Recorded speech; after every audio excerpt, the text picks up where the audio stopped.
welcome. I'm Kriti Mehta, and you're watching the World Report on NewsX World. Let's start with a check of the top headlines this hour. Egyptian democracy activist Alaa Abdel Fattah apologizes over his old tweets as he calls for his deportation from the UK following the release from Egyptian jail. His post called for Zionists and police to be killed.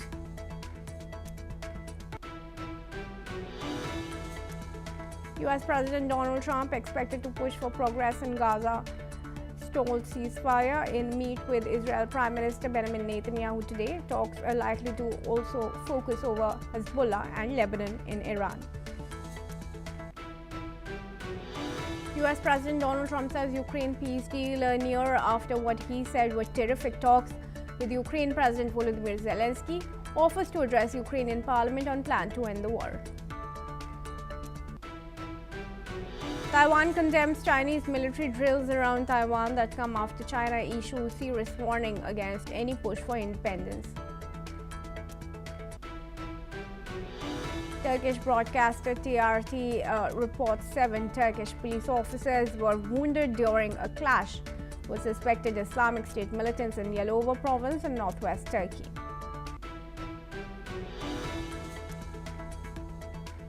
China's military has launched large-scale sea and air exercises around Taiwan, including blockade drills across 5 zones. Taiwan says it has deployed appropriate forces and condemned Beijing's military actions as military intimidation.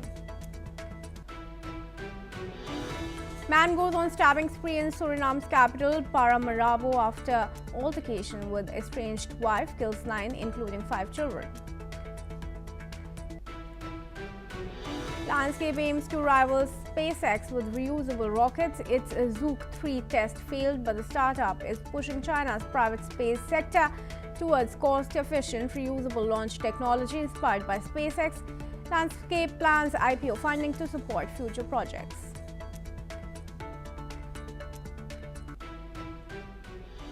All right, viewers, let's start with the top focus now. The Kremlin says that Russian leader Vladimir Putin and US counterpart Donald Trump had a friendly phone call before Trump's meeting with Ukrainian President Volodymyr Zelenskyy in Florida and will talk again after it concludes.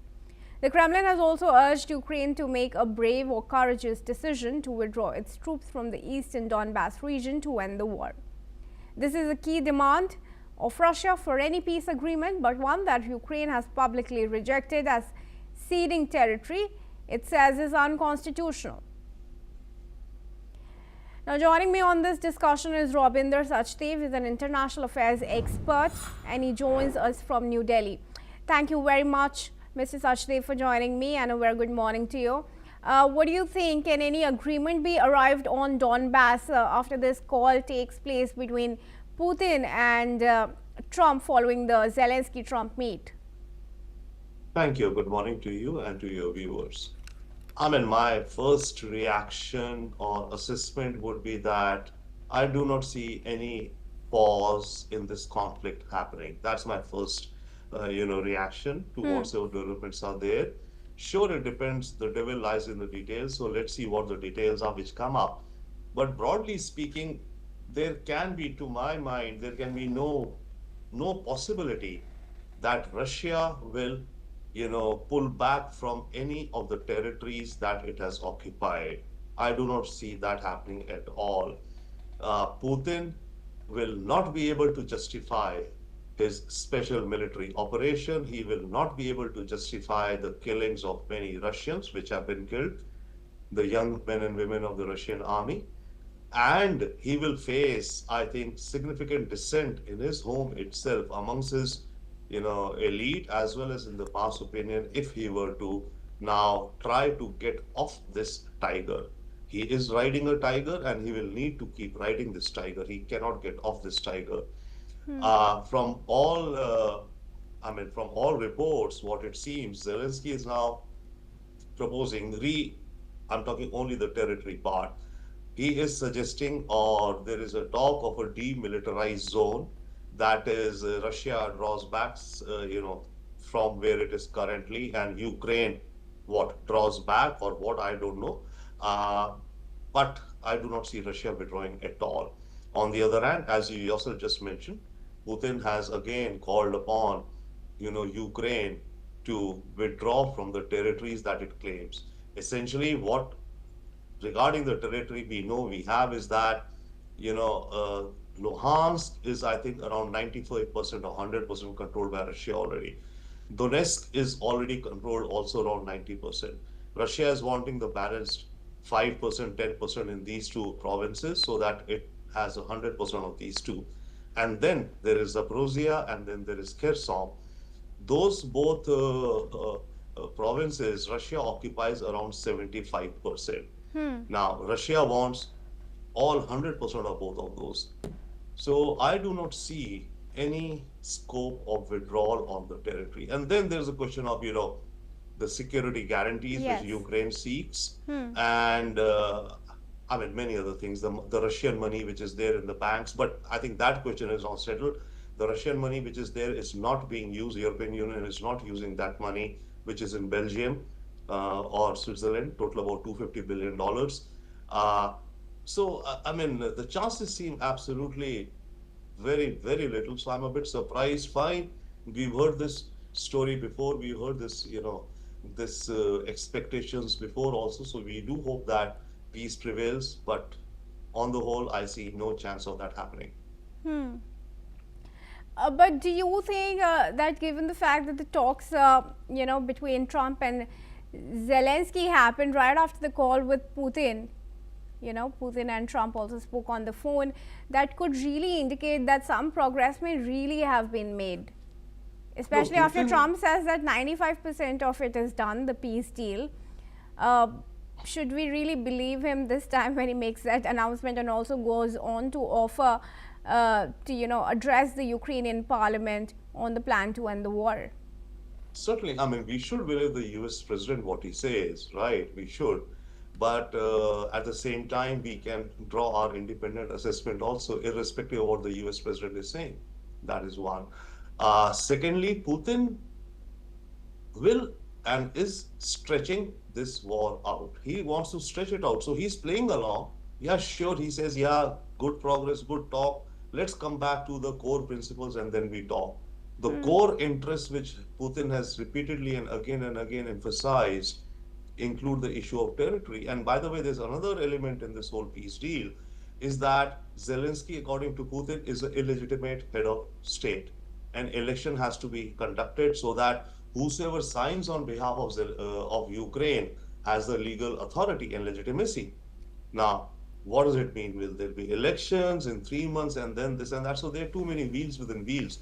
So Putin, I think, is in no mood to pause the war. Yeah. He thinks that Russia is progressing, irrespective, of the losses that Russia bears. Russia historically has a strategy, or it seems, look at Second World War, millions upon millions of Russian soldiers could die, which in the Second World War, and even now in this, so Russia is grinding ahead, even inch by inch. They've made no spectacular military gains, by the way, right? Yeah. Over these past 6 months, they've been able to, move a few miles and a few miles here and there. But on the whole, they are progressing, if one were to look from Putin's view.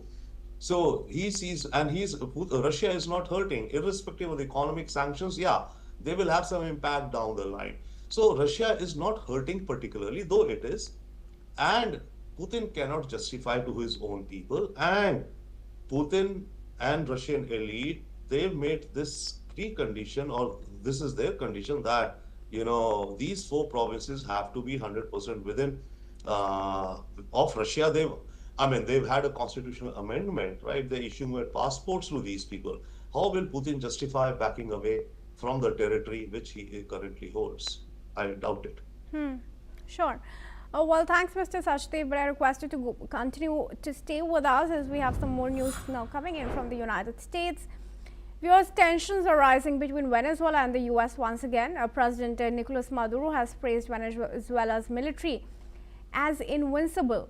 At a year-end ceremony near Caracas, Maduro received a .50 caliber sniper rifle. He said the armed forces are united with the people and ready to defend sovereignty. Maduro claimed Venezuela's national power was consolidated in 2025. Let's in fact listen to President Maduro first.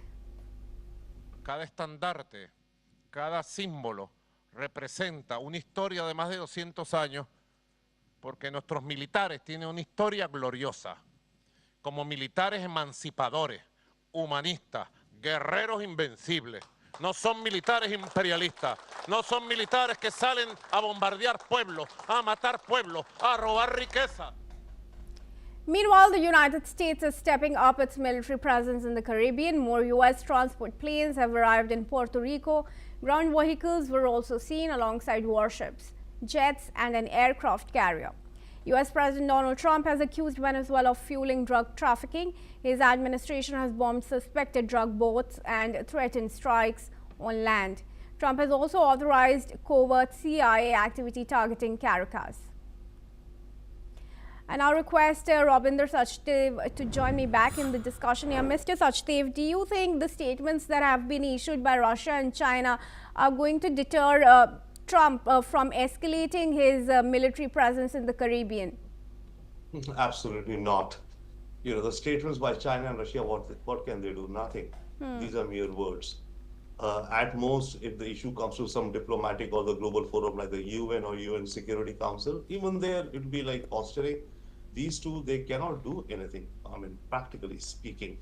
Right. What has happened with respect to American policy, with respect to Venezuela, there is an overlapping of 4 core interests. One is the drugs, you know, which America claims Venezuela is, you know, channeling, though the number or the volume of drugs which is coming from Venezuela is not that much, especially fentanyl, but sure.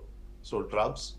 Second is gangs in America linked to the immigration, right? So drugs, immigration, gangs, blaming crime in America on Venezuelan illegals. And then bottom line, the foundation is oil. Venezuela sits on the largest reserve of oil. It may not be producing as much, but Venezuela's reserves of oil are largest in the world. Okay, and there have been discovery of oil fields in Guyana, which is bordering Venezuela, with which Venezuela has some, you know, also friction and conflict, you know, also out there. So oil is the core interest. And plus, see, there are 2 individuals maybe whose philosophies are overlapping here. One is Marco Rubio. He wants, and that's what they're thinking, that, you know, by strangulating Venezuela, they're also strangulating Cuba, because Cuba depends on oil from Venezuela. So they're looking to, you know, pressurize not only Venezuela, but through Venezuela, Cuba also. That is there. That's the Marco Rubio train of thought, which has been combined with the Stephen Miller, who's a deputy chief of staff, his line of thought on curbing immigration or illegal immigration. So when both these actors have come together on, you know, geopolitical sense that, you know, a regime change in Venezuela, that's what essentially they're looking now. And, you know, cornering Cuba, more economic hardships of Cuba, suppressing flow of drugs, illegal drugs and gangs into America. And then, of course, private sector oil companies in the US who have their interests. Chevron is already there, by the way, in Venezuela. Okay, they're operating under a special mandate, but then ExxonMobil wants to get in. So oil is one big underlying reason. But what about the fissures that continue to remain in Latin America? You know, while Brazil is, of course, backing Trump to push ahead with his aggression, there's a resistance and opposition coming in from Argentina. Do you think will it have any significant impact as far as backing Maduro is concerned, or will Trump not stop until his regime is overthrown? See, if we look in black and white, then maybe nothing will change the trajectory on which Trump is going. Venezuela, okay, all of these nations, Brazil would be to some extent, you know, sympathetic to Venezuela, the Lula regime, right? Argentina, the Milei regime, yeah, they'll be more in the camp of Trump. Honduras regime change is now pro-Trump. Yeah. But whatsoever it be, these are separate, pardon the term, they're itsy-bitsy players. They do not count for anything. The US has immense firepower. And Maduro, by the way, by mobilizing his forces, sure, it's good for the, you know, It's good for the morale of the forces and the country and all. But the point of fact is that any American aggression will not be fought man to man on land. American aggression will be delivered via missiles basically, and air bombings. So if it were a man-to-man conflict, yeah, sure, Venezuela could fight maybe with the U.S. Army, if it's a man-to-man fight on land. But this age of technology and war and of American, prowess, America doesn't need to put any boots on the ground other than, as you mentioned, also, yes, some covert, operatives who would be moving inside and trying to take out some key leaders of, Maduro regime or even Maduro himself, and looking to make preparation on the ground so that the opposition can immediately take over the governance or something like that. But what we will see as this whole, as it ratchets up American aggression, quote unquote, even if verbal or on, in fact, it will be airborne and air delivered. There will not be any. I do not anticipate American Marines landing on the beaches of Venezuela and you know, moving towards Caracas to take control. America would depend upon the internal divisions and the internal dynamics within Venezuela, that the regime is sufficiently weakened, killed, morale busted, that the opposition can step in. All right, sure. Well, for now, thank you very much, Mr. Sachdev, for joining me in this discussion and helping us with your perspective. And we move ahead now, viewers, to some news coming in from Taiwan. Now, some Taipei residents appear unfazed after China's military moved army, naval, air force and artillery units around Taiwan for its Justice Mission 2025 drills, prompting the island to mobilize troops to rehearse repelling a potential Chinese attack. This comes as China's People Liberation Army Eastern Theater Command announced major military exercises around Taiwan, with live activities to be conducted on December 30th across 5 zones in waters and airspace. The spokesman for the PLA has said that the drills focus on subjects of sea-air combat readiness patrol and blockade on key ports and areas. Let's listen into what some residents in Taipei are saying. 我觉得他们的目标，他们就像他们讲，他留岛不留人，他们只是为了他们自己的面子，把台湾化成为他们自己国家的一部分。但是台湾人不这么认为啊，我们是我们，他们是他们，完全海峡两岸互不隶属。我们是我们自己的国家，我们有总统，我们有自己的宪法，我们有自己的国会。我觉得我们是一个完全独立。我觉得他们应该就是做这些演习，就是想要就是吓唬我们吧，就是威吓我们，因为以前也蛮常发生这种类似的演习，这样。那我觉得我们身为普通的老百姓，就是还是只能把自己做好吧，就是把工作做好，把生活过好。那政治层面的部分就只能靠台湾目前的政府去看怎么去做回应，这样。And I invite now Andrew K.P. Leong, who's a geopolitical commentator, to join me in this discussion. He comes from Hong Kong. Thank you very much, Mr. Leong, for joining me here. What do you think is inspiring this confidence in the Taipei residents? Well, I think that a lot of people in Taiwan are getting used to these kind of military deterrence or coercion. I mean, this is not happening for the first time, but this time around, Beijing is doubling down on the scale and the interconnectivity of all these military operations, because they cover scenarios like blockade, air, sort of air cover, drones, and also landing, and Air Force, together with land forces on the side of the mainland.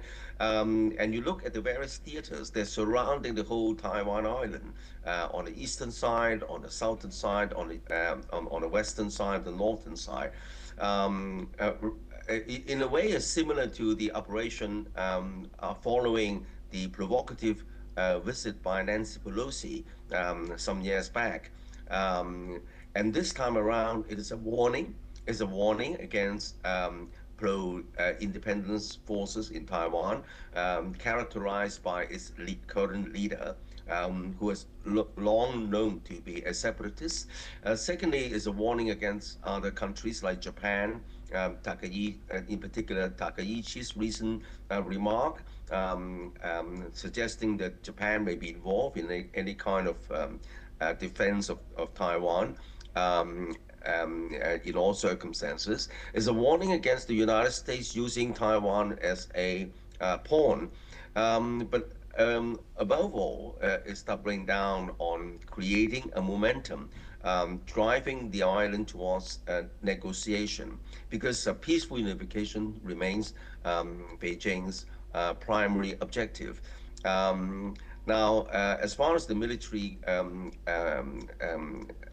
deterrence is concerned, or coercion, if you look at it from another angle, a recent survey of Taiwanese people suggests that when push comes to shove, 52% of the Taiwanese people do not want to defend Taiwan, despite of what they said in the news clip. They don't care. They just go about their daily life. But when Taiwan does declare formal independence and there is an invasion, there's a military operation from the mainland, 52% of the Taiwanese people, according to the recent survey a couple of weeks ago, saying that suggesting that most of the Taiwanese people do not want to risk their lives to defend themselves, because there is overwhelming military power compared with Taiwan has offered.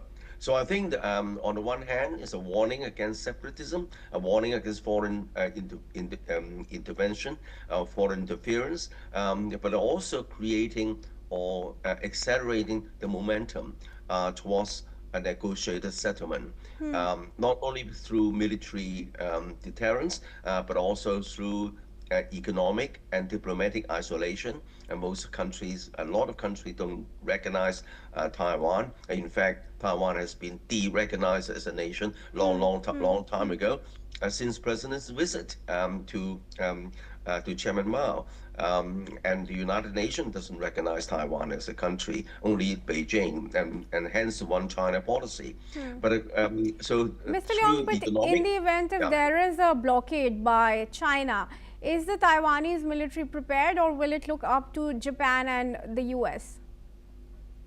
Well, of course, the Taiwan is turning into a military porcupine.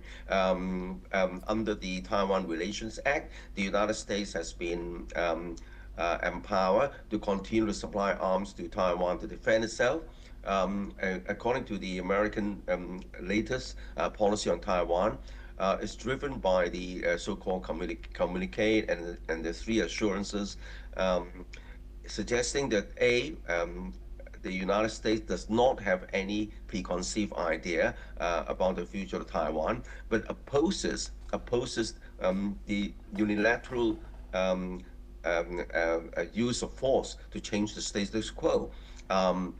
This does not suggest that, despite the Taiwan Relations Act, the United States has never openly confirmed that it's going to be involved in the defense of Taiwan, but it does say it opposes the unilateral use of force. And of course, Taiwan is now heavily armed, but most of this armament is no comparison with the mainland's military capabilities in terms of missiles, in terms of drones, in terms of anti-aircraft missiles, and the whole range of military operations now surrounding Taiwan as a clear demonstration that against outside interference, against Taiwan's independence movement, and to drive the momentum towards the negotiation table. Right, thank you for your comment on that, but I requested to stay on, Mr. Leong. There's some more news coming in now from Turkey. 7 Turkish police officers have been wounded during a clash with suspected Islamic State terrorists in Yalova province in the northwest of the country. The police team have launched an operation on a house believed to contain militants near the town of Yalova on the Sea of Marmara coast. in south of Istanbul. The police have not yet reported that the 7 officers injured were to be in serious condition.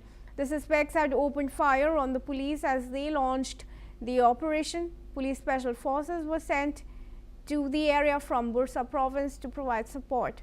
Meanwhile, the Turkish police have detained 115 suspected Islamic State members who were planning to carry out attacks on Christmas and New Year celebration. All right, I invite Mr. Leong to join me back in the discussion here. Mr. Leong, do you think Islamic State is slowly but steadily regaining its territory in the region? Well, I think in the recent months, you can see the revival of Islamic military attacks, organization of various forms and shades, including the Islamic State. Fortunately, that's all the time that I have. And we move ahead now, viewers. Some tragic news now coming in. At least 9 people, including 5 children, were fatally stabbed on the outskirts of Paramaribo, which police say is another adult and a child were seriously injured in the attack, and they were taken to hospital. Authorities arrested a male suspect who was shot in the leg during the arrest and is now under police guard. Officials indicate the suspect may have been suffering from mental health issues. The victims were reportedly family members and neighbors of the suspect. Suriname's president offered condolences, calling the attack unimaginably difficult for the bereaved. Police say further details about the incident will follow. Such attacks are rare in Suriname, which is a country with generally low violent crime rates. And that's all we have time for, but thank you for staying tuned to NewsX World for all major international news and updates.